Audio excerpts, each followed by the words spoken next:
আসসালামু আলাইকুম। আজকের এই ভিডিওটা শুধু বিএনপির সিনিয়র যে ভাইরা আছেন শুধু তাদের জন্য। দেখেন, গতকালকে সোহাগকে পাথর নিক্ষেপ করে হত্যার যে বিষয়টা, এই বিষয়টা নিয়ে কারা সবচেয়ে বেশি ট্রল করছে? তারাই বেশি ট্রল করতেছে যাদেরকে আপনারা পুনর্বাসন করতে চাচ্ছেন এই বাংলাদেশে। যাদেরকে নিষিদ্ধ করার পক্ষে আপনারা কখনোই ছিলেন না।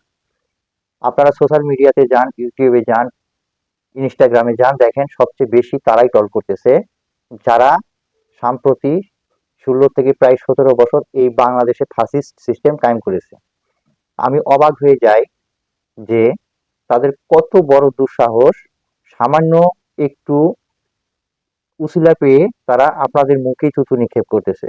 অথচ আপনারা তাদেরকে এই দেশে পুনরায় পুনর্বাসনের জন্য আপনারা আপ্রাণ চেষ্টা করতেছেন।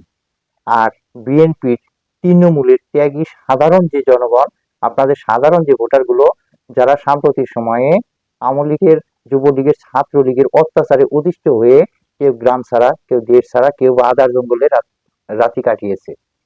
সামান্য একটু উছিলা পেয়ে তারা তাদের নিজস্ব ফেসবুক পেজে, প্রোফাইলে, ইউটিউবে, ইনস্টাগ্রামে তারা যেভাবে আপনাদের মুখে থুতু নিক্ষেপ করতেছে, আপনাদের লজ্জা হওয়া উচিত যে তাদেরকে আপনারা যেভাবে পুনর্বাসনের চেষ্টা করতেছেন, এই জন্য আপনাদের অনুতপ্ত এবং লজ্জা পাওয়া উচিত। বাংলাদেশ জিন্দাবাদ।